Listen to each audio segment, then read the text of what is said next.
Bonjour et bienvenue à tous. Les éditions CEDRAP sont ravies de vous recevoir pour suivre notre émission Parlons-en avec la CEDRAP. En tant qu'éditeur scolaire, notre mission est d'accompagner les enseignants et les élèves dans leur quotidien en proposant des outils et des manuels scolaires. Cette émission est une autre manière de vous accompagner en abordant des thèmes proches du quotidien à l'école. Nous avons lancé cette émission au printemps dernier en direct. De grands thèmes pédagogiques en lien avec l'actualité ont été abordés, l'école à la maison, l'apprentissage à distance, donc là on a été très influencé bien sûr par le confinement, la double gestion de classe, la différenciation pédagogique, la coopération en classe, l'importance de la confiance dans les apprentissages et enseigner est un jeu à deux, l'élève est une personne. Toutes nos émissions ainsi que nos contenus de réflexion pédagogique sont en ligne sur notre site cedra.fr. Aujourd'hui, nous parlons de la coopération entre adultes à l'école, redonner un cadre scolaire serein aux enfants. Avec nous aujourd'hui, 3 invités à qui vous avez pu envoyer vos questions sur le thème du jour. Alors, je vais vous présenter les personnes. Donc, François Muller, vous avez un parcours professionnel très riche. Enseignant, consultant, formateur et auteur. Vous êtes notamment de retour à l'enseignement à Paris depuis la rentrée 2018 et consultant expert en éducation.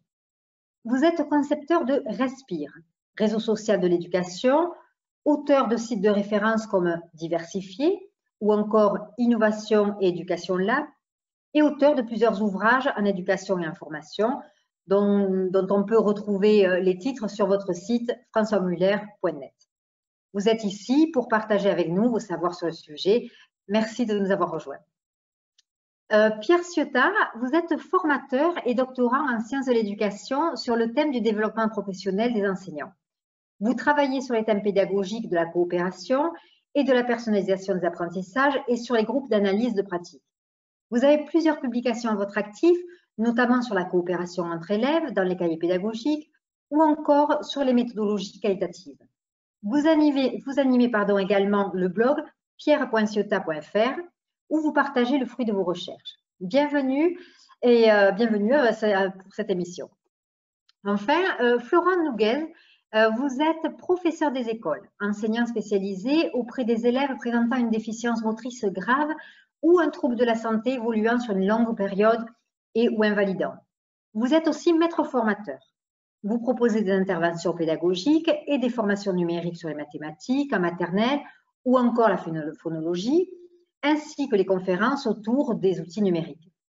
Vous animez également votre blog, La classe de Florent, où vous continuez à partager vos ressources. Bienvenue. Donc, vous allez ensemble partager sur le thème « La coopération entre adultes à l'école, redonner un cadre scolaire serein aux enfants ». Nous avons partagé ce sujet en 3 parties. La coopération entre adultes à l'école, les conditions favorables pour coopérer et enfin, les effets du travail ensemble. Alors, nous allons commencer par le premier thème. On a eu donc des questions qui nous sont parvenues.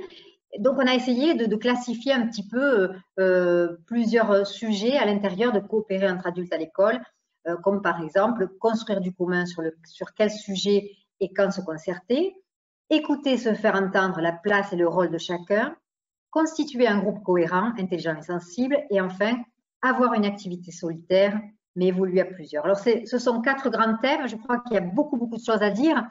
Alors je vais donner la parole à François, qui va peut-être déjà donner quelques pistes de réflexion ou de réponse sur ces thèmes-là. Merci Sandra, bienvenue à tous, bonjour aux auditeurs ou ceux qui vont nous regarder. C'est toujours dur de commencer. Je voulais partager une image qui est celle qui a été proposée quand des étudiants en sociologie ont passé 1 an dans un établissement à observer l'établissement. Et quand ils ont fait la restitution de leur recherche, de leur mémoire, ils ont affiché une image et qui a surpris tout le monde. C'est une image où on voit une boîte à œufs avec 6 œufs à l'intérieur. Et ils ont commencé par dire, ben voilà, pour nous, ce qu'on a vu, une salle des professeurs, c'est une boîte à œufs, où chaque élément est là, dont les œufs sont de bonne nature, ils sont globalement semblables, ce sont des beaux œufs frais, mais ils sont dans une boîte où finalement coopérer, c'est-à-dire faire des omelettes et manger quelque chose d'intéressant, c'est pas forcément facile. C'est-à-dire que ça répond à un des points que vous avez ici signalé qui est remonté de la part de votre consultation. Enseigner, ça reste une activité assez solitaire. Et c'est pas que ce soit la faute des enseignants, etc. C'est que derrière, il y a toute une organisation qui conditionne le travail enseignant, qui est une organisation assez parcellisée, voire même émiettée. En tout cas, la boîte œuf est assez intéressante, c'est-à-dire que on pourrait dire que presque tout est fait pour qu'il n'y ait pas forcément de coopération entre les enseignants. Finalement, la coopération n'est pas d'une immédiateté, d'un naturel fou dans la profession, même dans les routines du métier. Et il est même possible, donc, quand on est une toute petite équipe, on se voit, on se parle, donc la dimension informelle est extrêmement importante. On s'entend bien quand on est une équipe un peu familiale. Quand on passe dans des établissements ou des écoles qui sont plus grosses, la taille va être importante. Et il est possible que les emplois du temps, l'organisation des salles, etc., fait qu'il est impossible physiquement de se voir, même de se parler. Et moi, par exemple, je suis dans un gros établissement, collège et lycée, qui fait 300 mètres de long sur 3 niveaux, par exemple. Et donc, je peux passer peut-être une année à ne jamais pouvoir voir. C'est pas parce que je ne veux pas. C'est que finalement, se rencontrer, échanger des mots, travailler sur des projets communs, c'est difficile. Donc, coopérer entre adultes, c'est pas d'un grand naturel, et entre enseignants, c'est pas professionnellement donné. Je suis pas sûr que la formation initiale y suffise, parce que la coopération, elle s'invente ici et maintenant. Elle s'invente sur un lieu particulier, avec les élèves qu'on partage. Et donc, c'est des choses qui doivent se travailler, s'expérimenter au gré du temps. Et donc, la question que vous posez, ici, constituer un groupe cohérent, intelligent et sensible, construire du commun, eh bien, ça reste un travail. Ça reste quelque chose, on va dire, avant que d'être volontaire, ça reste d'abord une question du cadre du travail et on va dire de l'ambiance du travail. Alors, je voulais pas aller plus loin que cela, mais retenez juste cette image que je voulais vous proposer. On part souvent d'abord d'une boîte à œufs. Pierre, est-ce que le système est adapté à la coopération? Le système actuel tel qu'il est-ce que tout est fait justement pour que ça facilite la coopération entre enseignants? Le système voudrait. Hein. Il y a le référentiel, je vais vous montrer le référentiel des communs aux professeurs des écoles, hein, qui est actuellement fait. Et donc, il y a quand même 3 fois le mot coopérer au sein d'une équipe, donc c'est le sujet qui nous occupe, avec les parents d'élèves, coopérer avec les partenaires de l'école, dans le cadre de la coéducation. Donc, oui, le système nous le demande. Donc, maintenant, votre question, c'est est-ce que le système le permet? Je ne pense pas que ça puisse devenir quelque chose qui fonctionne quand c'est demandé par l'institution. Donc, effectivement, je dirais que non, le système, je rejoins tout à fait François Buller, que c'est pas vraiment fait pour ça. Alors là, il faudrait quand même un peu distinguer le primaire, le premier degré du second degré. Ça se joue complètement différemment au premier degré et au second degré. Au premier degré, on n'est pas obligé de partager des élèves. Au second degré, c'est de fait. Alors, j'aimerais introduire une différence. C'est pas parce que sur le coopérer entre adultes, il y a plusieurs degrés de coopération. Le premier degré, c'est la coordination, et ça, mine de rien, sûrement au fait que, basé sur le fait que dans l'éducation nationale, les ressources sont comptées, c'est pas pléthore. Les enseignants se coordonnent autour d'un emploi du temps, autour d'une ressource, autour d'une salle, autour d'un vidéoprojecteur pour toute une école. Les enseignants se coordonnent. Le deuxième niveau qui introduit une interdépendance plus forte, c'est la collaboration.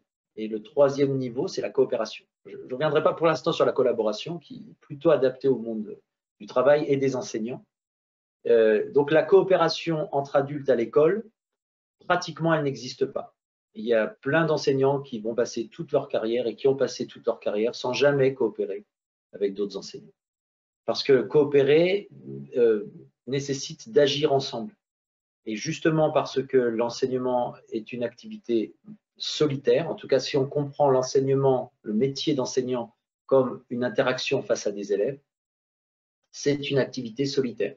Les seuls, alors d'ailleurs ça change parce que par exemple, la co-intervention, c'est un endroit où on coopère. D'une certaine façon, les projets, les classes transplantées, les sorties, ce sont des endroits où les enseignants coopèrent. Ils opèrent ensemble dans un même espace.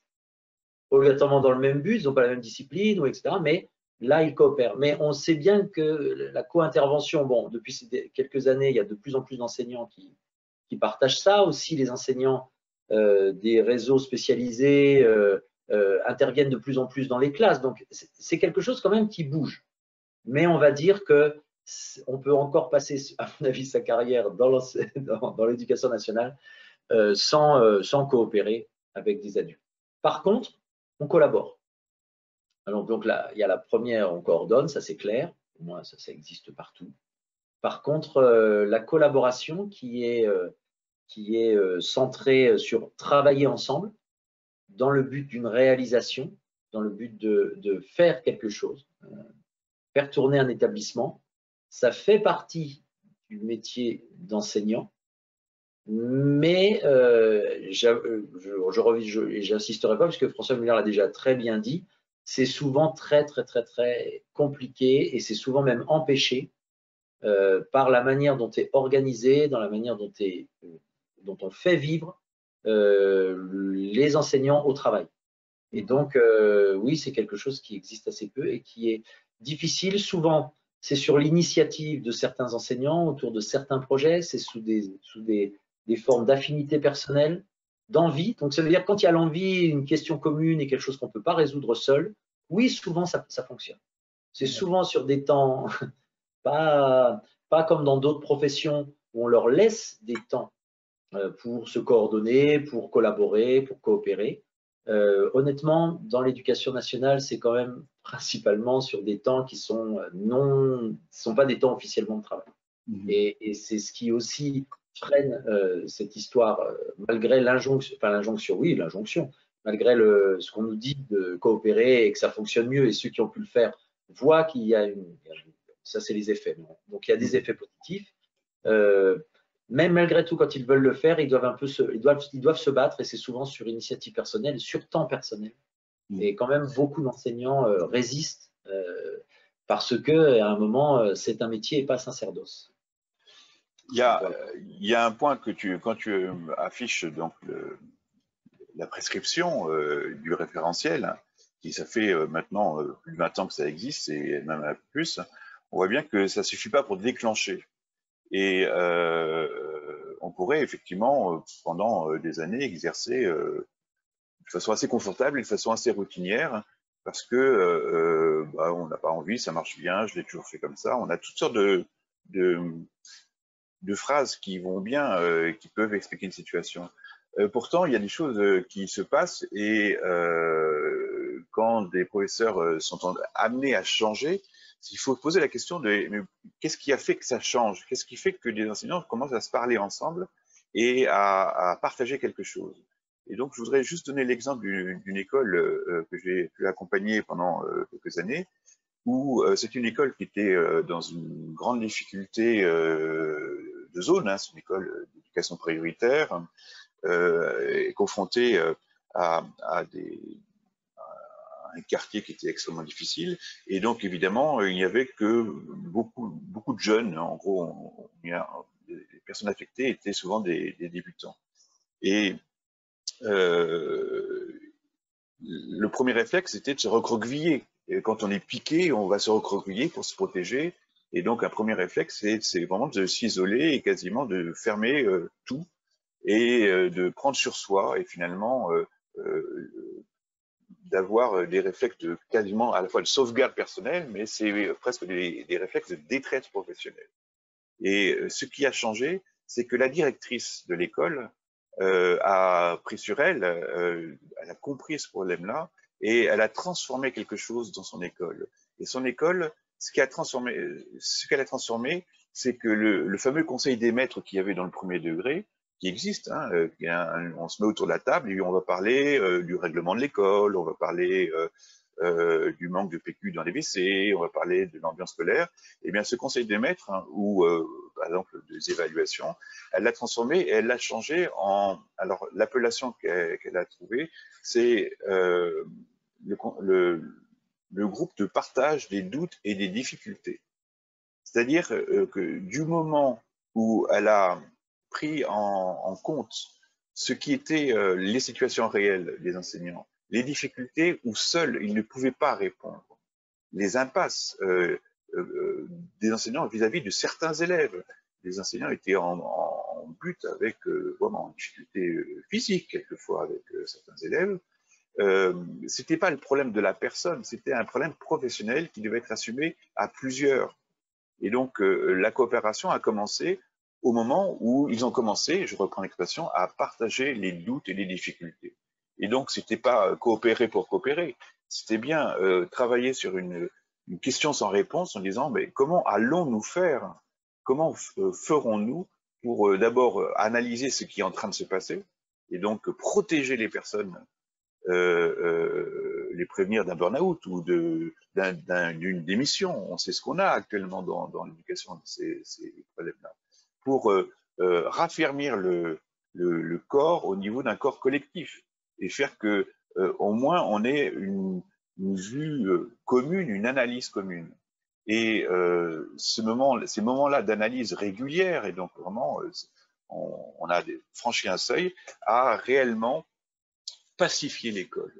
Et donc on voit bien que dans ce qui est écrit là, constitue un groupe cohérent, intelligent et sensible, le groupe est devenu cohérent dans la mesure où la part sensible, la part très subjective du métier, qui était quel regard je porte sur les élèves. Il y a un élève que je ne peux pas sentir, mais ça c'est quelque chose, est-ce que je peux le dire? C'est un vrai dilemme chez l'enseignant de le reconnaître. Et le fait de le porter et de le problématiser, encore une fois, de dire, ben, toi, il n'y a pas que toi, et il y a une manifestation de solidarité et de cohésion au travail dans une équipe, et bien ça a des effets durables. Il ne faut pas que ça se passe une fois, c'est pas sur un projet. Donc on voit bien qu'on peut effectivement, tu l'as dit Pierre, coopérer et s'entendre sur le partage d'un rétroprojecteur, d'un vidéoprojecteur par exemple. Mais là, on est vraiment sur quelque chose qui devient plus fin, beaucoup plus dynamique, où ils deviennent intelligents sur leur propre travail. C'est-à-dire qu'ils arrivent à mettre des mots sur leurs dilemmes, ils arrivent à travailler sur la résolution de problèmes au niveau d'une classe, au niveau du couloir, au niveau d'une cantine, mais aussi au niveau tout simplement de l'évaluation. Ça veut dire comment on regarde et on valorise le progrès et les réussites des élèves. Eh bien ça, à ce moment-là, on peut dire que l'école devient très coopérante, mais ce n'était pas leur mot. On voit bien que la coopération, il faut plutôt la faire que la dire.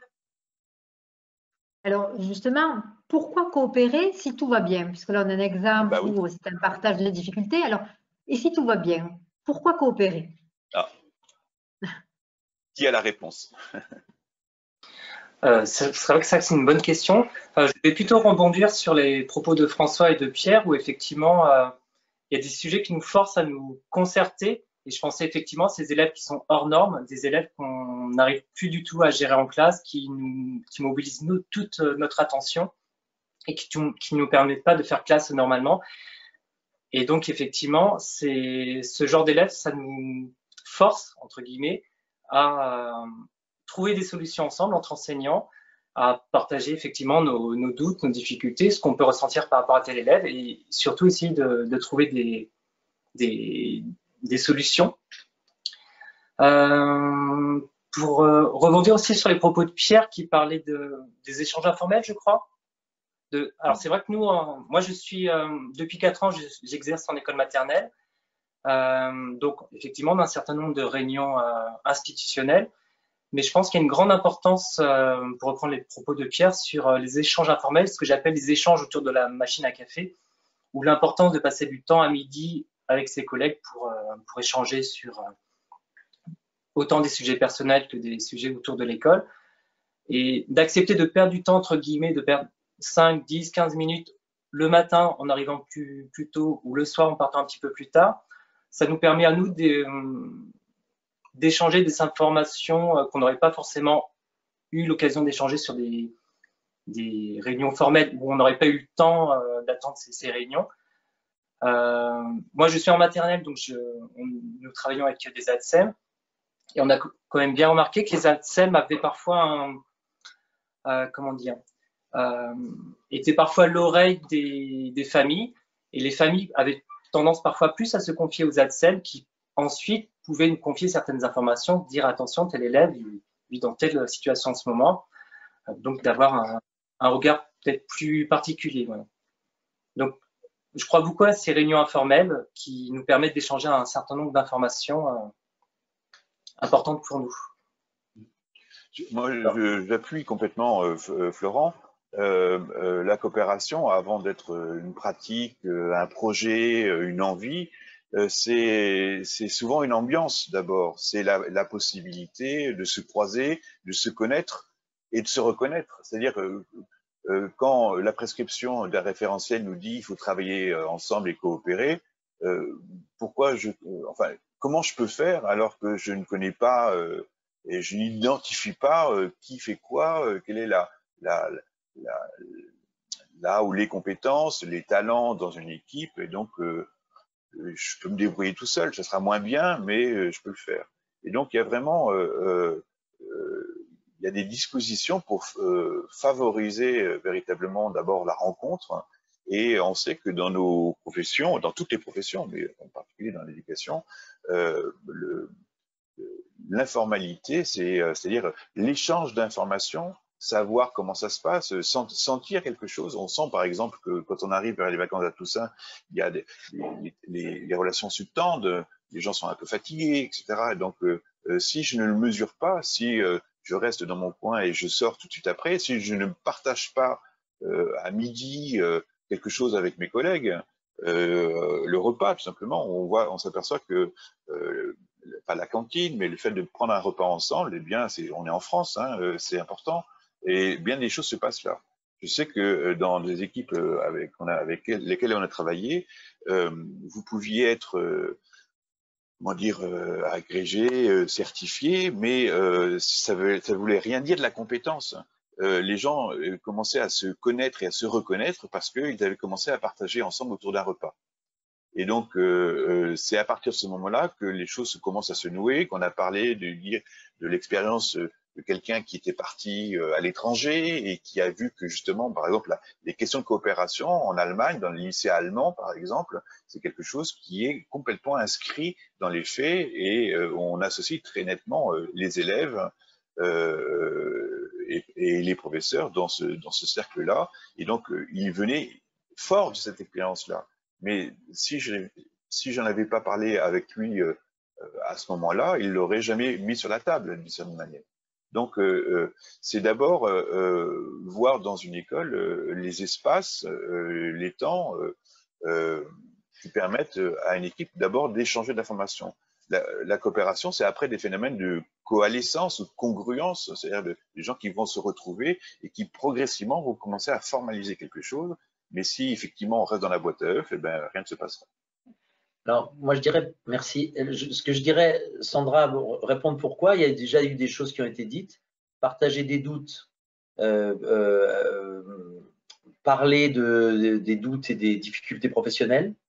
Il y a écrit ici aussi éviter la solitude, parce que le métier d'enseignant est un métier très solitaire. On peut arriver dans une école et effectivement on est dans sa classe, et c'est quelque chose qui est difficile pour n'importe quelle personne au travail, y compris les enseignants.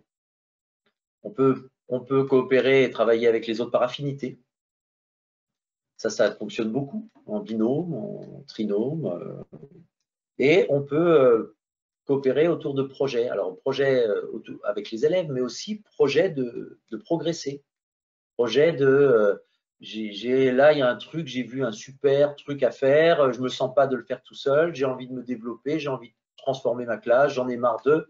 Et on se met à plusieurs pour un projet, mais un projet professionnel, un projet de.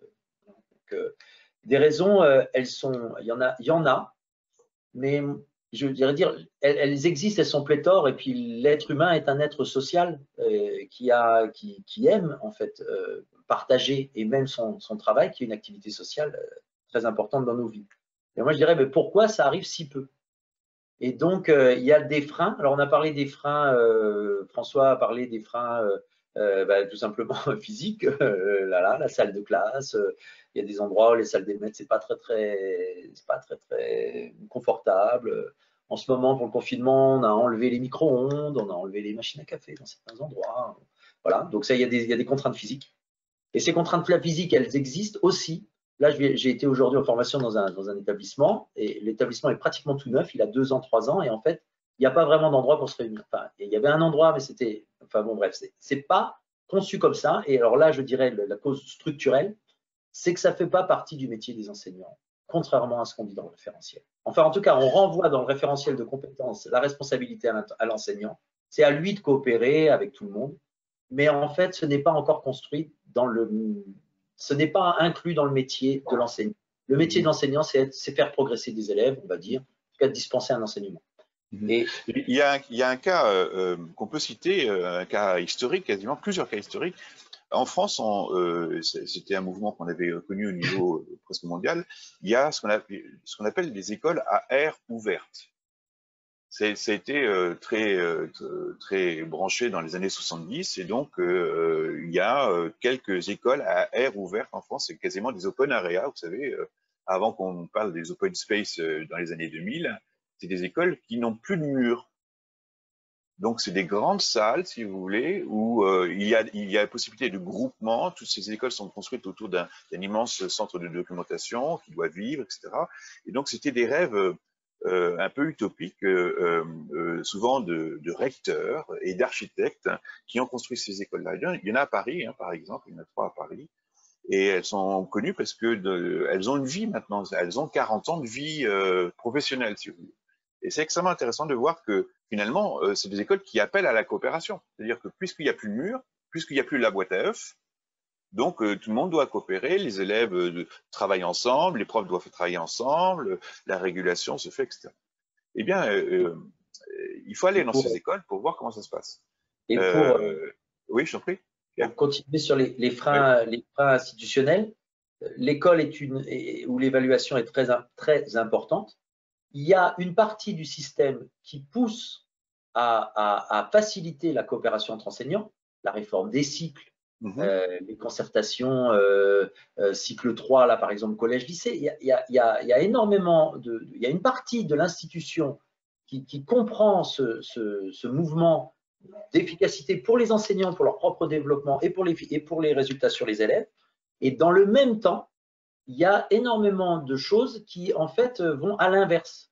Quand un enseignant est évalué par ses inspecteurs, quels que soient les cycles, il est très, très rare, alors que c'est dans les référentiels depuis les années 90 et la réforme des cycles, il est très, très rare qu'un enseignant évalue un enseignant dans son activité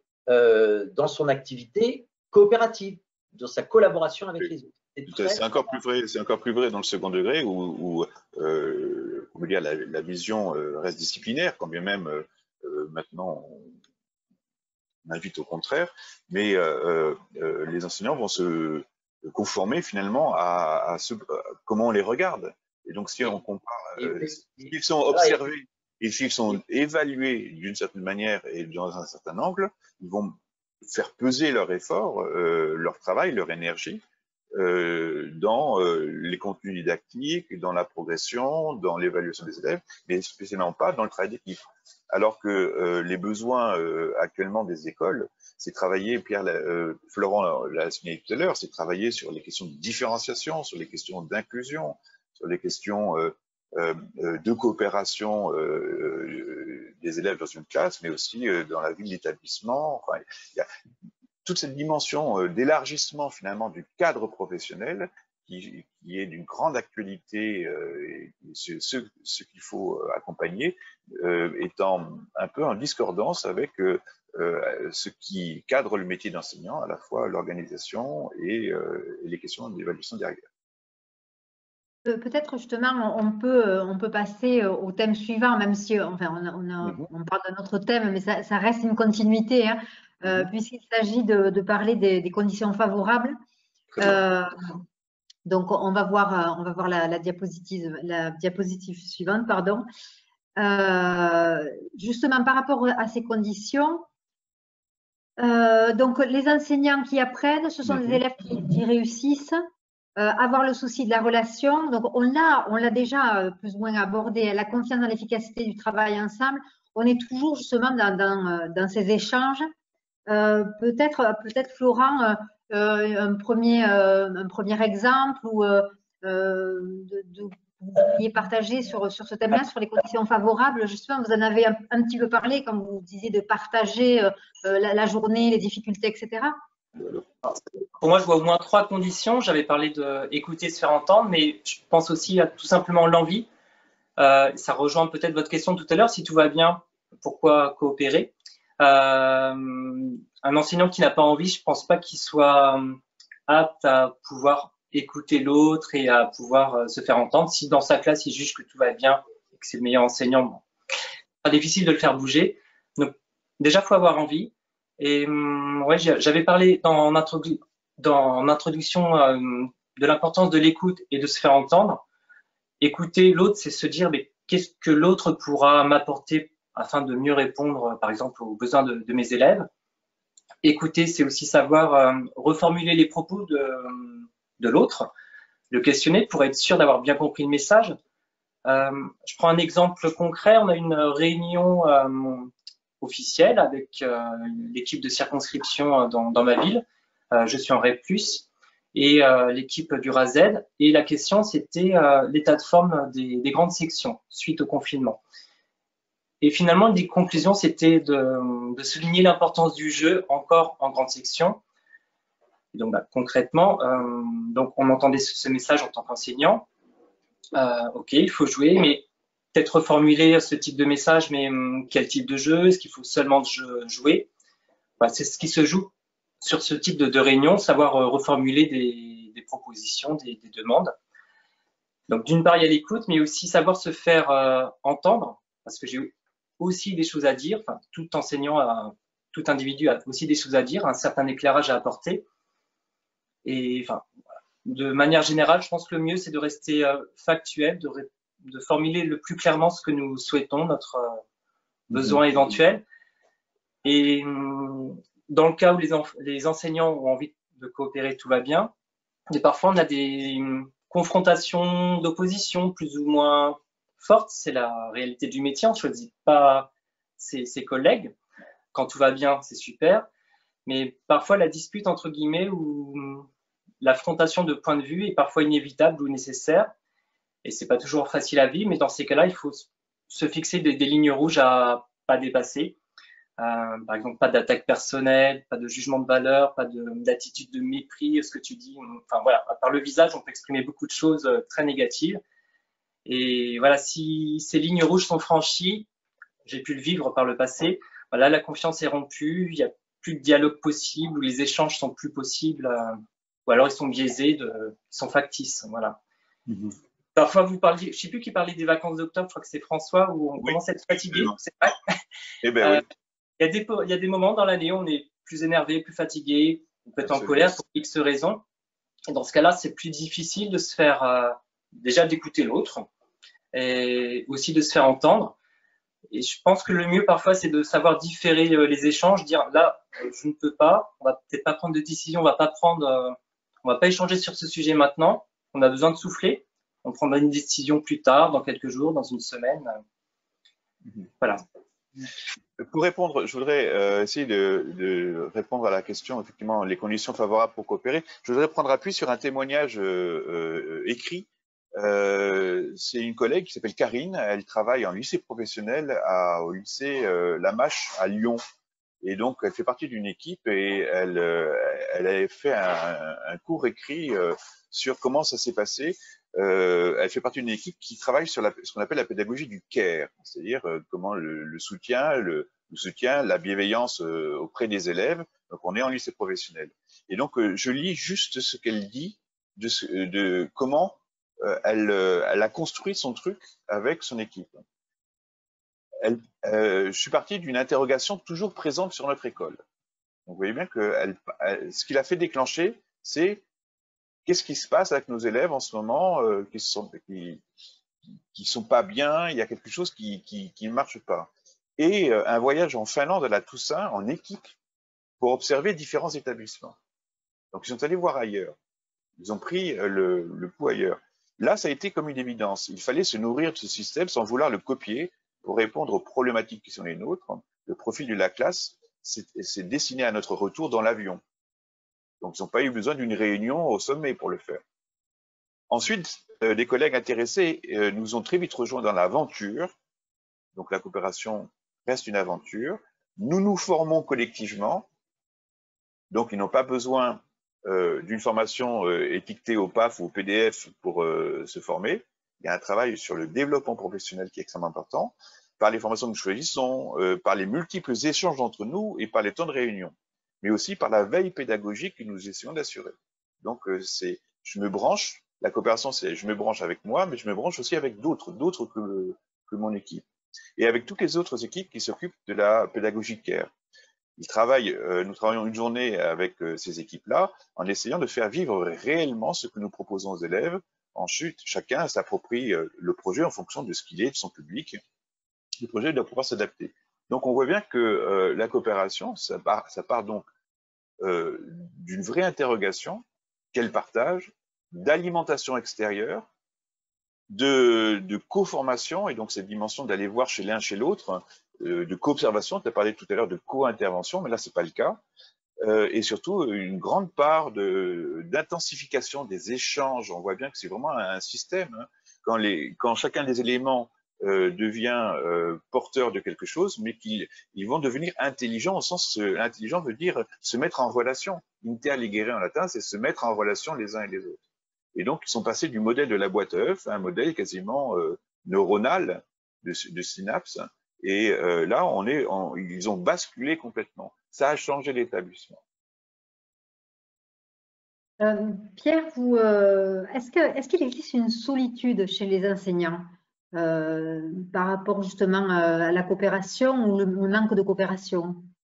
Alors, disons que pour moi, on a vu des conditions, la souffrance, l'envie de travailler, etc. Donc, il y a en fait, et puis on est des êtres sociaux. Donc, moi, je voudrais parler, mais alors qu'est-ce qui empêche dans ce cas-là que ça fasse, puisque ça a l'air d'être quand même, malgré tout, une partie de l'institution quand même pousse à faire. On aimerait bien que ça se fasse, c'est pas parfait, mais voilà. Donc là, je voudrais venir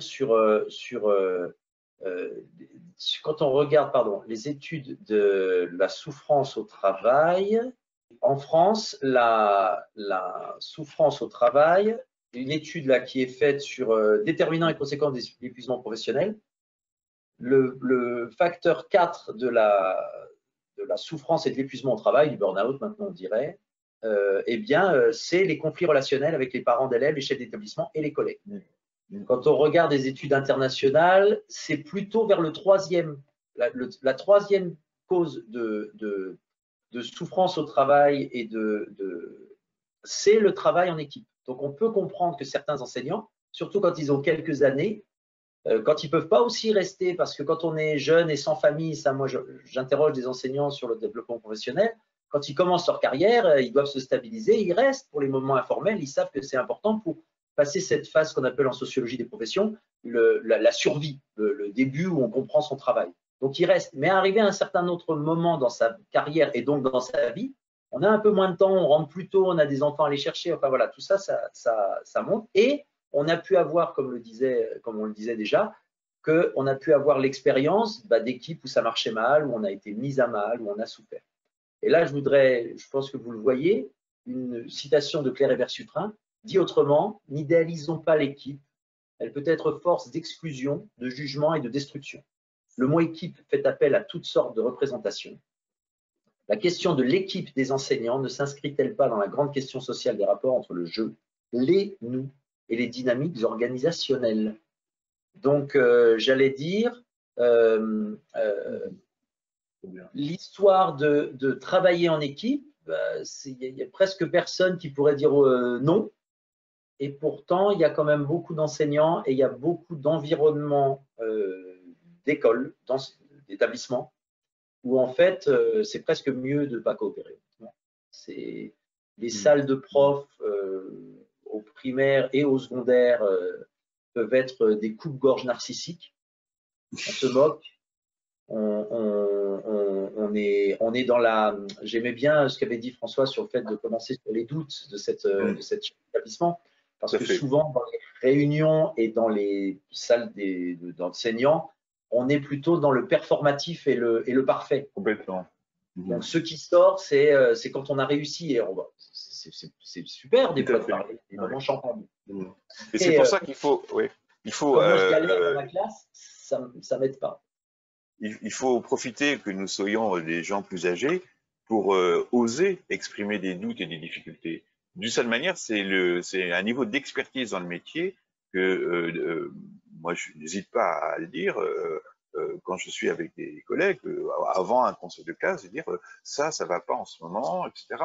Et donc ça c'est une parole un peu libératoire parce que on pourrait dire je suis expert donc je réussis de tout dans tout. Non, on sait très bien que Superman, ça n'existe pas, c'est que dans les films. Et donc, avoir une expertise, c'est connaître à la fois ses limites et les partager pour pouvoir s'appuyer sur autrui. Et donc, cette histoire de coopération, on s'inscrit quasiment dans ce qu'on pourrait appeler la prévention du risque professionnel. Quasiment. Et donc, en renversant positivement les études que tu viens de signaler, Pierre, les psychiatres, parce que tu parles des sociologues, moi je vais parler des psychiatres, nous disent qu'il y a 3 facteurs qui permettent finalement de se sentir bien dans son métier, et donc les enseignants, ils sont extrêmement sensibles.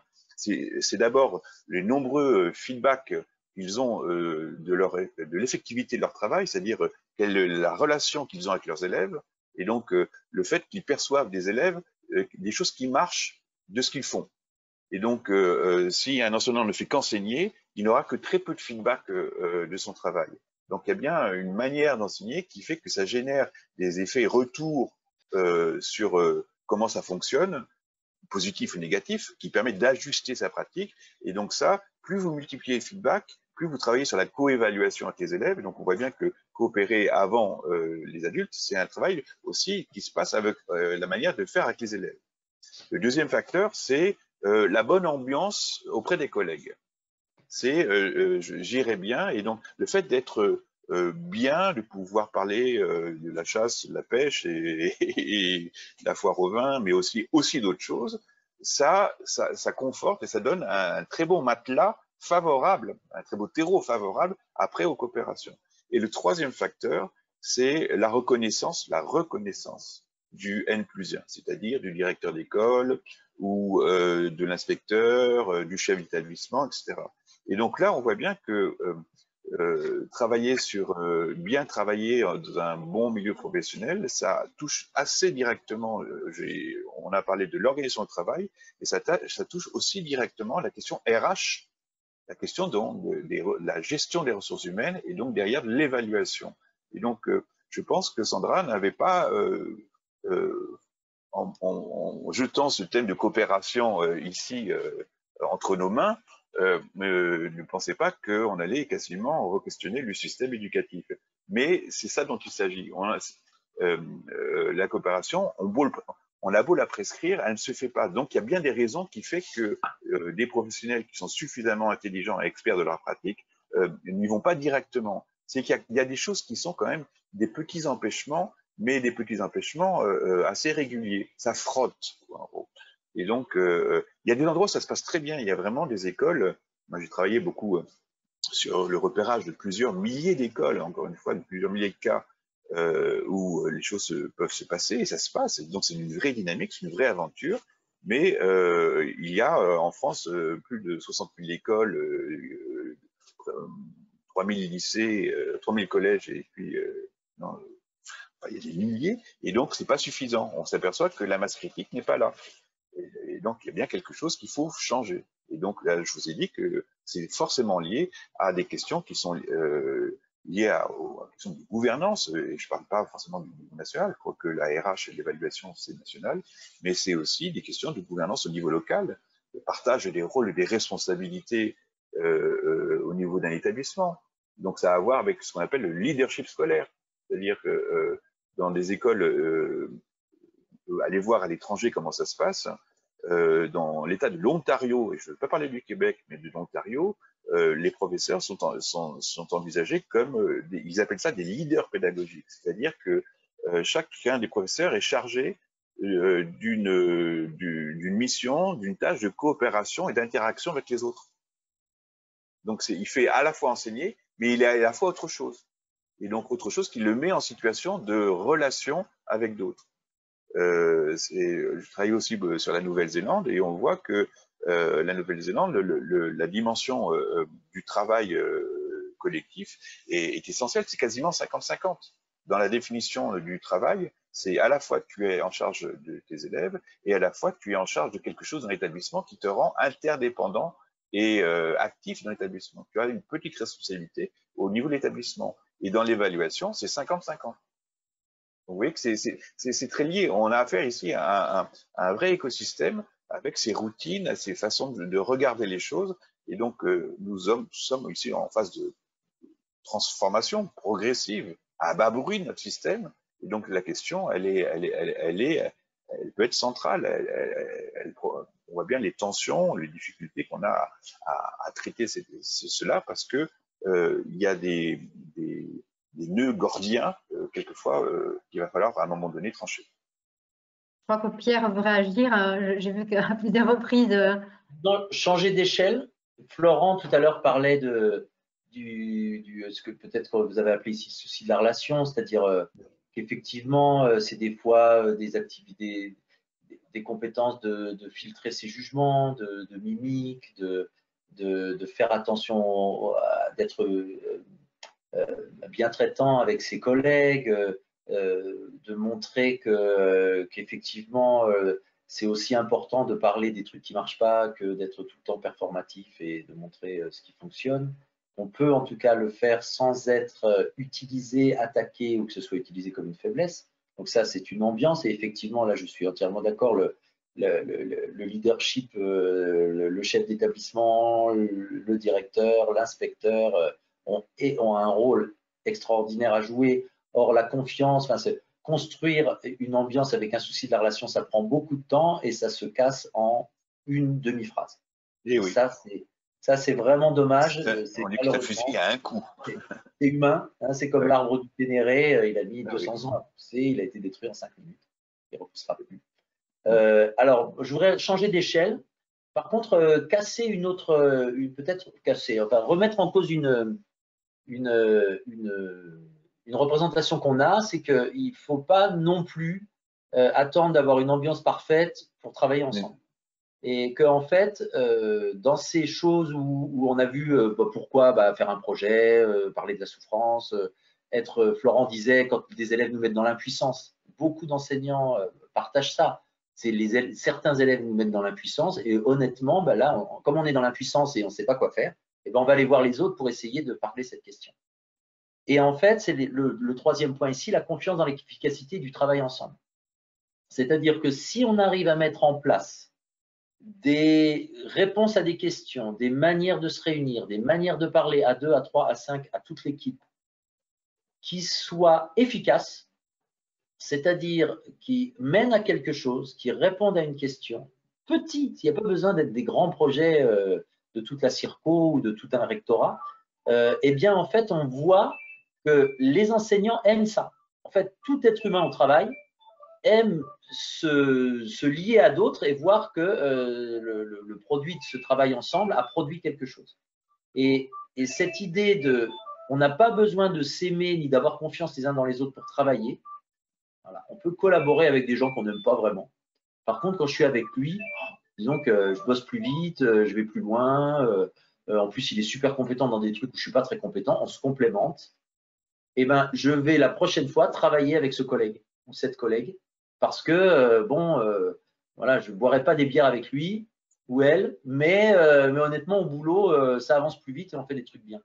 Donc cette idée de conditions favorables, c'est d'arriver à être assez lent pour pouvoir mettre en place des petites réalisations qui vont faire rentrer le binôme, le polynôme ou l'équipe dans un cercle vertueux qui est, quand on travaille ensemble, bah, ça produit des résultats. J'ai pas été blessé narcissiquement, c'est pas moqué de moi, on n'a pas, voilà. Et ben la prochaine fois, je suis prêt à venir à cette réunion. En plus, c'est bien mené, il y a des compétences d'animation, on respecte un ordre du jour, on respecte une éthique de la relation et d'une façon de se donner la parole, et on finit à l'heure. Parce que moi, j'ai quand même à 18h15, j'avais dit à ma femme ou à ma fille ou à mon mari que je viendrais chercher. Et encore une réunion où en fait, je suis désolé, moi, bah oui, tu as attendu dans la rue, je suis désolé, mais là, il y avait une réunion au boulot. Bah ça, c'est un enseignant qui va arriver la prochaine fois en retard ou va pas venir et ne va pas être là parce qu'il est insécurisé sur le fait que à 18h15, la réunion ne sera pas terminée. Je crois qu'on ne peut pas faire l'impasse de parler, quand on parle de conditions favorables pour coopérer, de la période du confinement aussi. C'était une période quand même très particulière où les priorités peut-être des enseignants, est-ce qu'elles étaient justement de coopérer entre enseignants? Comment atteindre les élèves? Faut-il préférer finir mon programme? Je ne sais pas, François, je crois que vous vouliez en parler un petit peu Oui. sur cette période-là. Ben, oui, parce que c'est particulier. Là, jusqu'à présent, on a envisagé le travail ensemble, la coopération sur un site donné dans le cadre d'une école, une petite école, un collège ou d'un lycée. Le confinement nous a tous renvoyés chez nous. Et donc, il n'y avait plus d'école. Physiquement, il n'y avait plus d'école. Il n'y avait plus de groupe, il n'y avait plus un lieu, il n'y avait plus un temps. Donc, c'était la négation même d'un lieu collectif où on doit à la fois travailler et apprendre ensemble. Et donc, c'est une période difficile, mais ça a été aussi une période de laboratoire pour voir comment des enseignants se sont mis sans qu'on leur demande, et c'est mis très vite. C'est ça qui est extrêmement intéressant. C'est-à-dire que là, on voit bien que les prescriptions, ça a complètement volé en éclats, et il a fallu se débrouiller. Et donc, sans surtout pas attendre que ça bouge d'en haut, et puis quand bien même les choses bougeaient d'en haut, ça marchait pas. Donc, il fallait faire autrement. Et donc là, on a vu des solidarités professionnelles se mettre en jeu et qui dépassaient le cadre physique de l'école. C'est-à-dire que des groupes se sont mis à travailler, à phosphorer, à produire et d'abord des questions, d'abord des propositions, mais qui étaient complètement, le numérique le permettait de faire sortir l'école de ces murs pour partager beaucoup plus loin dans des réseaux sociaux. Et donc, on voit qu'il y a eu une vraie coopération professionnelle et des occasions de développement professionnel véritablement, où des enseignants se sont mis à apprendre finalement ou à revisiter leur façon d'approcher des élèves, à revisiter leur façon même, leur conception même de l'enseignement. Ils sont passés d'une logique d'enseignement programmatique, où il fallait faire son programme et finir le programme. C'était plus la question après le confinement, enfin pendant le confinement. Il ne s'agit pas de faire le programme et les contenus, il s'agit de se faire. Surtout que le bac a sauté en plus, vous voyez, donc la pression de l'examen sautait. Donc, qu'est-ce qu'il fallait faire avec les élèves? Et donc, il y a eu une refocalisation sur comment les élèves apprennent et comment moi et nous, c'était un problème donc collectif qui s'est mis à comment il faut s'arranger pour que dans la relation que je vais reconstruire avec des élèves, je dois ne pas lâcher, donc elle peut être ténue, mais comment faire pour qu'ils apprennent. Et là, on a eu des moments intenses de coopération professionnelle avec des gens qui ne se connaissaient pas, avec des gens qui étaient dans la même situation, chacun isolé dans son coin, mais en même temps partageant universellement quasiment, il faut le dire, parce que c'est un problème mondial, ce type de questions. Et donc, on a eu des groupes un peu spontanés, surtout pas, en tout cas pas, qui n'ont pas eu besoin finalement de l'institution pour travailler et qui sont devenus de véritables communautés d'apprentissage professionnel. Et c'est pour ça que là, tu retrouves l'expression des enseignants qui apprennent, ce sont des élèves qui réussissent. Eh bien, on a eu des parcours d'élèves qui ont plutôt réussi. Il y en a d'autres qui ont vraiment échoué.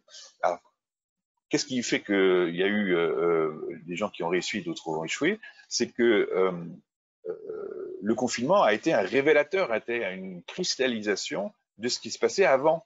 C'est-à-dire que dans la mesure où moi j'avais construit avec mes élèves une relation fondée sur leur apprentissage et pas mon enseignement, je l'avais construite avant le confinement et je m'étais doté des outils pour écrire à mes élèves, par exemple. Avant le confinement, j'écrivais à mes élèves. Ils me rendaient des choses et je leur écrivais. Le confinement n'a pas beaucoup changé. Ça a même accentué la relation personnalisée, très individuelle, très d'accompagnement. Et ça a été des bonnes progressions. J'ai trouvé de la ressource ailleurs parce que je ne pouvais pas tout faire tout seul. Et donc, je me suis appuyé sur un groupe par exemple, de 4000 profs sur les réseaux sociaux. J'aurais pas la même. En fait, des bactéries sont capables de coopérer. Oui. Et les situations difficiles, et ben en fait, l'être humain retrouve ses capacités d'entraide.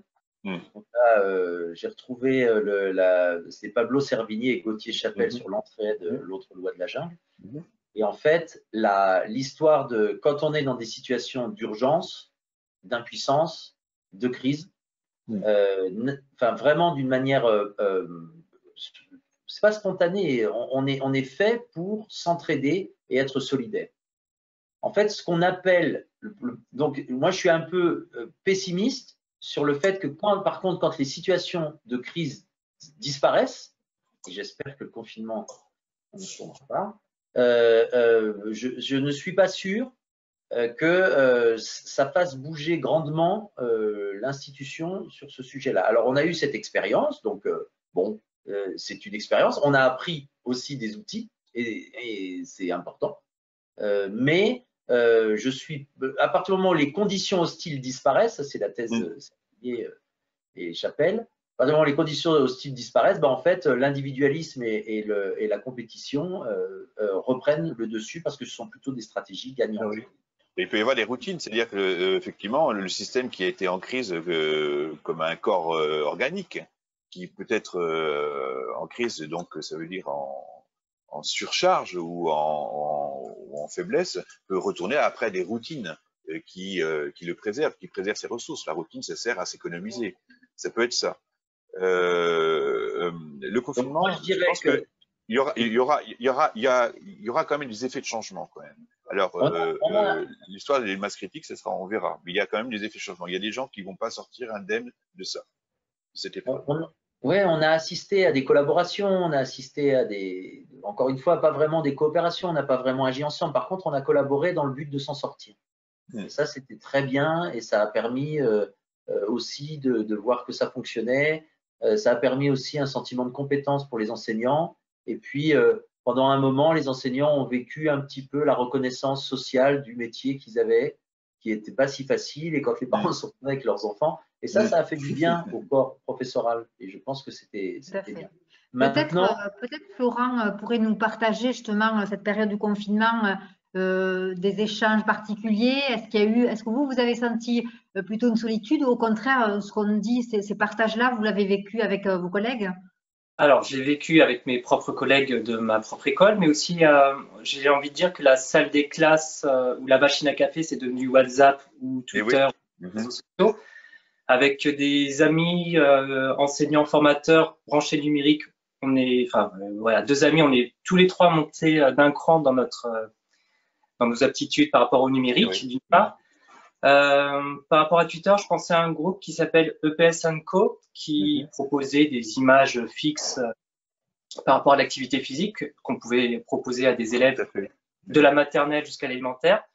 Moi, j'ai trouvé ça super, mais par rapport à mes élèves, donc moi, je suis en REP+, avec des familles parfois qui ne maîtrisent pas la langue, des familles allophones, enfin des enfants allophones, ou qui avaient des difficultés simplement à comprendre avec les parents ce qui était écrit. J'avais proposé à ce groupe, à EPS & Co, de transformer ça en vidéo. Voilà, donc ces deux personnes, ces deux enseignants que je ne les connaissais absolument pas, on a échangé pour le coup sur Twitter et voilà, on a agi ensemble pour pour les élèves, tout simplement, par rapport à l'activité physique. Par rapport à mon propre site, j'ai fait connaissance, sans jamais la connaître, de visu d'une enseignante qui avait un super coup de dessin. On s'est dit ce serait bien de travailler ensemble et puis on a échangé elle m'a envoyé des dessins, on a réfléchi ensemble à quel genre on pourrait faire par rapport à mon site et ça donnait quelque chose d'assez sympathique. Comment elle s'appelle? Alors son pseudo c'est Petite Graine sur Instagram ou sur Twitter. Voilà. Je pense qu'on la connaît. Je propose de passer au thème suivant, au dernier thème, même si on voit que depuis le début, tout ça a du sens et c'est lié. C'est justement les effets du travail ensemble. Alors, il y a un bon effet là par rapport au confinement, tout ce que ça a pu dégager. Alors, donner confiance dans les adultes, quelle attitude adopter devant un groupe d'élèves pour assurer, montrer que nous sommes unis, soudés, confiants. Donc déjà, il y a cette attitude. Et puis ensuite, un autre sous-thème, véhiculer un message aux familles, montrer que l'équipe encadrante se préoccupe des apprentissages et du devenir des enfants. Donc là, on est sur une coopération aussi, dialogue, je dirais, envers les parents ou les enfants. Oui. Publique. Moi, je peux partir, puisqu'on a parlé du confinement, à l'issue du confinement, à la fin pour préparer le déconfinement et la reprise du travail, alors à la normale, mais est-ce normal ce qu'on vit en ce moment? J'avais diligenté une enquête que j'ai proposée après à d'autres équipes, une enquête au sein de l'établissement auprès des élèves et des parents. Une enquête avec les réponses libres, pas oui, non, mais des réponses où je voulais avoir le feedback de l'expérience et qu'est-ce qu'ils apprenaient de comment il fallait apprendre, comment on avait organisé l'apprentissage dans les familles du point de vue élèves et parents. C'est un message est revenu quasiment en premier le fait que l'établissement n'était pas s'était présenté en ordre dispersé. Et donc finalement, le mot coopération n'était pas là, mais c'était ce qu'il y avait derrière. C'est-à-dire que on avait des stratégies de survie, tu l'as dit Pierre, individuelles. Donc finalement, on s'est raccroché aux branches. Ça a plutôt bien fonctionné pour beaucoup. Mais au niveau du point de vue des familles et des parents qui ont dû pister les différents messages sur 10 plateformes différentes, etc., il y a eu, ils se sont transformés quasiment en, je sais pas comment le dire, il fallait gérer la communication et les difficultés de communication, c'était invraisemblable. Et donc, du point de vue des utilisateurs, donc que sont nos familles, du point de vue de nos élèves, la coopération aurait dû, mais donc là c'est un message à faire pour la suite, opérer pour qu'on puisse avoir une attitude plutôt unifiée, alors pas complètement orthonormée, mais quelque chose de cohérent qui rassure justement les familles et les élèves sur la prise en charge, sur la progressivité, sur la coordination dans la programmation des devoirs, etc. Et éviter tout ce qu'on a connu, tout ce qu'ils ont connu comme effet de surcharge, comme effet aussi de perdu de vue. On a eu des effets de perdu de vue. Je ne parle pas des élèves. Et donc ça montrait beaucoup de failles dans notre système scolaire, de faiblesse en tout cas, et qui porte bien sur les questions de coordination et derrière de coopération, d'échange d'informations tout simplement basiques. Et donc ça, cette documentation-là, elle est importante parce que maintenant, on ne peut pas dire qu'on ne savait pas. C'est-à-dire que on sait que maintenant que travailler ensemble, ça peut avoir un effet. Travailler séparément, ça a aussi des effets. Donc ça, maintenant, on le sait ça. Enfin, je veux dire, un établissement ne peut pas l'ignorer maintenant. Donc, à nous de changer les choses. Voilà. Pierre, oui, je ne sais pas si Florent, tu veux intervenir. Donc aussi, un effet du travail ensemble qu'on n'a pas noté ici, c'est la construction de la relation. C'est-à-dire que les travaux qui ont été faits autour des années 2010 sur le climat scolaire ont montré que lorsque les élèves percevaient une cohérence dans le travail les enseignants, le fait qu'ils communiquent, qu'ils savent, qu'ils s'échangent des informations et quand les élèves le perçoivent, ça a un effet très positif sur le climat et sur éloigner la violence et des comportements destructeurs de la communauté, en fait. Et cet effet-là du travail ensemble, d'enseignants qui font des projets ensemble, d'enseignants qui échangent des informations sur les élèves et donc qui sont plus accompagnants, où les élèves, on a l'impression qu'on leur parle, qu'ils les connaissent, qu'ils connaissent les noms des élèves, qu'ils les accueillent le matin pour les élèves, et donc l'efficacité des apprentissages des élèves, leur bien-être à l'école, etc. Ce sont des effets que, je crois, personne ne remet en cause. Et pourtant, on a énormément d'établissements où ça n'existe pas, où on n'échange pas les informations, on ne sait pas le faire, quels que soient les outils et les intentions. Dans le spécialisé, enfin, il y a énormément d'endroits où l'effet du travail ensemble, rien que celui-là, il mériterait déjà de mettre des efforts et des vrais sur cette histoire-là. Parce que quand on voit la mission que la nation confie à l'école, elle met au même plan les apprentissages que les valeurs de la République et que le vivre ensemble et que le fait de construire des compétences psychosociales, d'entraîner les élèves à être des citoyens de demain, à participer, à savoir gérer les conflits, etc. Donc toutes ces compétences-là, elles sont encore, elles ne font pas partie, enfin, pour certains enseignants, elles ne font pas partie de leur travail. Or c'est quand même, ça fait longtemps que la messe est dite et que si, ça fait partie de notre travail. Mais en même temps, et là on revient sur les conditions physiques, sur le fait que c'est pas évalué, sur le fait que ça n'a pas d'importance, sur le fait que voilà l'organisation. Donc un autre effet, c'est le fait sur le climat, voilà, que François a donné sur psychologiquement le fait d'être au travail, sur le climat d'un enseignant qui est aussi un travailleur, mais aussi sur tout ce que ça facilite dans les relations dans un établissement scolaire. Je peux donner l'exemple, et volontairement, je vais aller hors de l'école. En médecine, on est maintenant concerné beaucoup par les questions de médecine, et moi j'ai pu travailler et analyser le travail de l'équipe de Necker, de l'hôpital Necker à Paris. C'est un hôpital spécialisé dans les enfants malades et notamment sur les enfants qui atteignent un cancer. Et donc, il y a eu ces 20 dernières années une vraie révolution dans les soins de cet hôpital apportés aux enfants malades. Une vraie révolution dans la mesure où, on va dire, il y a 30 ans, les enfants atteints d'un cancer étaient soignés et avaient une espérance de vie qui était difficile. Il y avait une mortalité, on ne parvenait pas finalement à soigner directement totalement les enfants. Et depuis maintenant une vingtaine d'années, les enfants, quand ils rentrent à l'hôpital, sont soignés. Il y a un temps de remission, mais après, les enfants vivent. Et ils ont une vie, et donc ils sont soignés. C'est-à-dire qu'ils sont quasiment à 80-90% de réussite. Et donc cette révolution-là, on peut l'attribuer aux traitements médicaux, à la chimiothérapie, à toutes sortes de choses, mais c'est d'abord une révolution dans l'organisation du travail.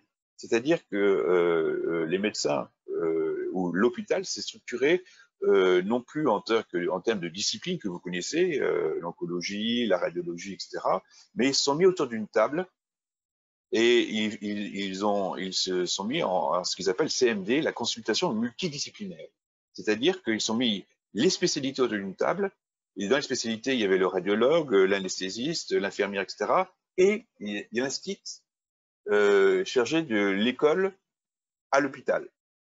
Et donc, il passe ces consultations multidisciplinaires, donc ce travail d'équipe, cette coopération, il mettait au centre l'enfant, les cas, et il travaillait en vue croisée sur le traitement de chaque cas. Chaque enfant était traité avec des vues croisées, des vues contradictoires quelquefois. Ce que un médecin disait, il attendait que par exemple le professeur des écoles puisse leur répondre en termes de travail, de charge cognitive, etc.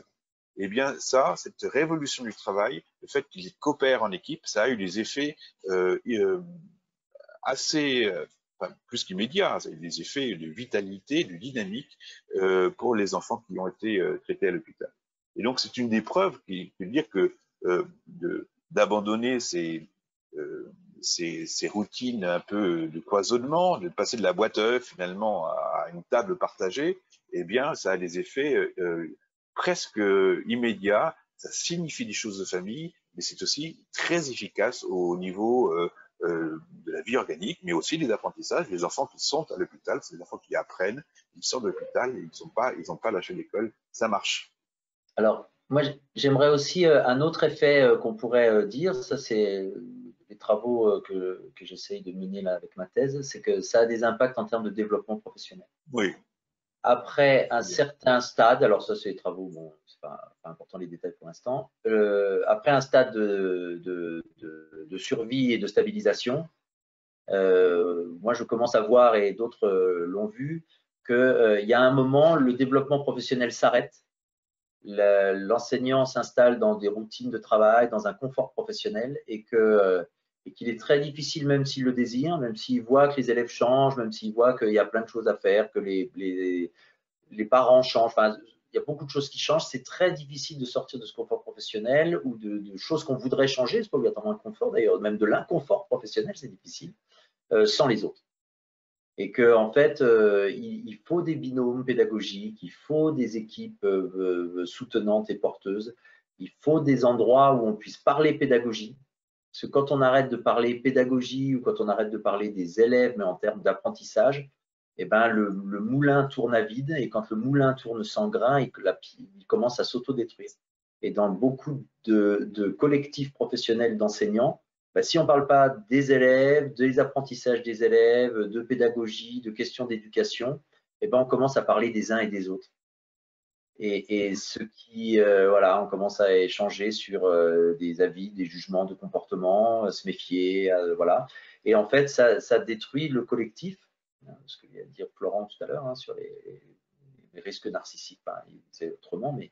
Et donc, l'autre effet du travail ensemble, c'est que ça permet à certains enseignants de pouvoir envisager un mouvement, un développement, comme ils le veulent, mettre en place un nouveau truc, d'avoir lu un bouquin et de se dire, d'avoir de plus en plus d'élèves d'un certain type et de se rendre compte que même si ça a fonctionné pendant des années, maintenant on se rend bien compte que ça ne fonctionne plus, donc mais comment je fais?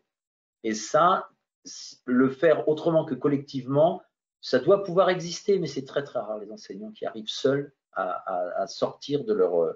à transformer vraiment leur manière d'être au travail avec les élèves. On retrouve le récit de Karine tout à l'heure, quand j'ai parlé de Karine de Lyon, vous savez, c'est exactement ça. Elle nous donnait quasiment le mode d'emploi du développement professionnel sur le fait de partager des lectures, s'inscrire dans des réseaux, ramener les ressources de l'extérieur vers l'intérieur, d'aller voir chez les uns, chez les autres. On a vraiment ici toutes sortes de manières variées d'alimenter un groupe. Et donc, on est bien, la coopération, c'est finalement travailler sur l'alimentation professionnelle. On parlait de burn-out tout à l'heure. Le burn-out, c'est l'épuisement, c'est des ressources personnelles. Et bien, la coopération, c'est une manière d'éviter aussi cela. C'est une manière de partager quelque chose autour d'un repas. J'en appelle à l'organisation de l'institution. Arrêtons de mettre la focale sur des contenus de français, de maths, didactique, parce qu'il y a une nouvelle méthode à Taïwan, ou enfin, voilà. Un enseignant qui se développe, qui a envie de bouger, il aura besoin de ces contenus didactiques parce que c'est très important. Mais trouvons autour de nous, alors déjà entre enseignants, et si on pouvait trouver ça de l'institution, de donner la confiance, de donner une confiance aux enseignants et de créer les conditions pour qu'ils se réunissent, pour qu'ils partagent, pour qu'ils parlent pédagogie, pour qu'ils parlent didactique, pour qu'ils parlent des élèves. Et arrangeons-nous, ceux qui ont du pouvoir et des leviers, du support, des inspecteurs, des chefs d'établissement, etc., favoriser en permanence et tout le temps les ressources disponibles à l'école, qui ne sont pas toujours pléthores, mais les ressources pour que les enseignants se réunissent, pour que les enseignants partagent, pour former les enseignants à conduire des réunions, pour être autonomes dans le fait que nous, en ce moment, d'accord, on nous parle qu'il faut changer la manière les méthodes de lecture, mais en ce moment, dans cette école, Les méthodes de lecture, c'est pas ça. Ils ont un autre problème et ce problème-là, même si institutionnellement on fait descendre de haut en bas que c'est en ce moment il faut s'occuper de ça, là en ce moment cette école elle aurait besoin de travailler ce problème-là parce que ça occupe tous les enseignants cette question. Et si à ce moment-là on arrive à être suffisamment souple et chez les enseignants et dans le support pour leur dire bon ben ça vous intéresse, de quoi avez-vous besoin? Ah, alors là peut-être qu'on arrivera, peut-être on arriverait à mettre en place des routines de travail ensemble autour de notre professionnalité et de notre santé. Tout à fait. C'est une des clés. Hein. J'ai parlé de la Nouvelle-Zélande tout à l'heure pour donner ce que veut dire concrètement les choses. On retrouve la chose en Finlande aussi. Dans l'emploi du temps du premier degré et du second degré, ça va se retrouver. Et il y a l'équivalent à peu près de 2 heures dites de développement professionnel par semaine. C'est-à-dire qu'il y a 2 heures qui sont capitalisées pour une équipe pour se retrouver et pour se donner son propre programme de travail. C'est-à-dire soit on va travailler sur l'analyse de problèmes de doutes et de difficultés, soit on va travailler sur un dilemme particulier, sur la gestion d'un projet, sur l'évaluation partagée, sur la mise en place de séances de co-observation et après de débriefing, et ça c'est souvent accompagné, mais en tout cas c'est un capital temps et professionnel qui est inclus, qui est incorporé et qui s'inscrit dans les routines. Or actuellement, Florent n'a pas pu être là pour la préparation de l'événement, et donc il n'était pas là parce qu'il était lui-même pris dans une réunion qui avait saturé son emploi du temps. Donc ça veut dire que quand on veut travailler sur la coopération, c'est en plus c'est sur quelque chose qui n'est pas reconnu d'une certaine manière comme faisant partie du corpus, du temps, des espaces professionnels. Et donc, une des solutions, je ne suis pas en train de dire la solution, je regarde comment ça fonctionne dans d'autres pays et comment ils ont travaillé sur l'évolution professionnelle en reconnaissant que le temps collectif est aussi un temps décisif pour l'amélioration des élèves. Et ça, c'est très repéré, très documenté par la littérature internationale. Et donc, en France, il faudra en parler de ça à un moment donné. Alors, le facteur temps, effectivement, est important. On a un petit peu débordé, mais c'est vrai que c'était un sujet plus que passionnant et je crois qu'on est passé à côté de plein de choses qu'on aurait pu encore dire et débattre encore longtemps.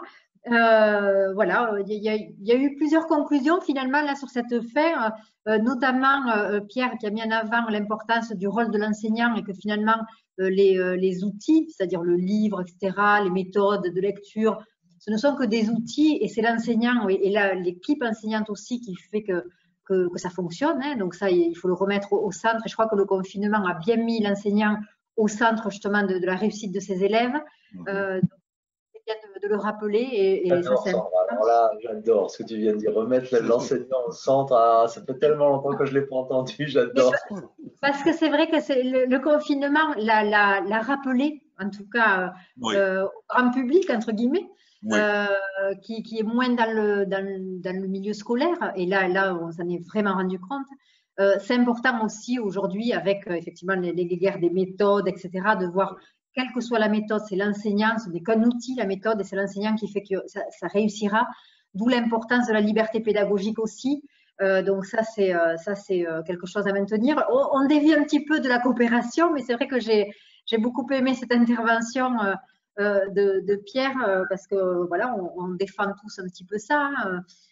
Voilà, moi, c'est vrai que cette coopération des enseignants, ça fait écho, je crois que quelles que soient les personnes qui écouteraient cette heure d'échange, pourraient très bien en faire le parallèle sur n'importe quelle entreprise à partir du moment où il y a un travail d'équipe. Il y a beaucoup de parallèles qui se font et c'est vraiment très intéressant. La conclusion, elle est là, c'est que effectivement le bien-être de l'enseignant, sortir de l'isolement avec ses collègues, fait que derrière, on a un meilleur résultat dans l'enseignement avec ses élèves, ça c'est une évidence. Voilà, peut-être un dernier petit mot. Florent, on ne l'a pas trop entendu, c'est vrai, mais en tout cas, il est venu avec toute son expérience, appuyé à chaque fois finalement par ce qu'il a pu vivre, ce qui a pu être dit. peut-être un mot sur l'importance de la place de la famille, en tout cas, enfin, que ça soit en REP+, mais finalement, je pense dans les autres milieux, nous, on a parfois des parents qui sont très éloignés de la chose scolaire, de l'école, des parents qui peuvent avoir peur de l'école, avoir peur d'être en décalage, avoir honte d'un certain de leur niveau.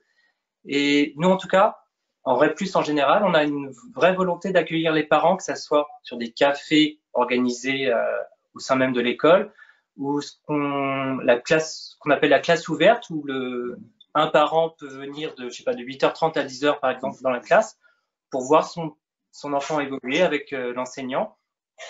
Et pour l'avoir fait un certain nombre de fois, je trouve que cette venue des parents, elle change à la fois le regard de ses parents déjà, mais aussi l'attitude des enfants qui voient l'enseignant et le parent ensemble aller quelque part dans la même direction.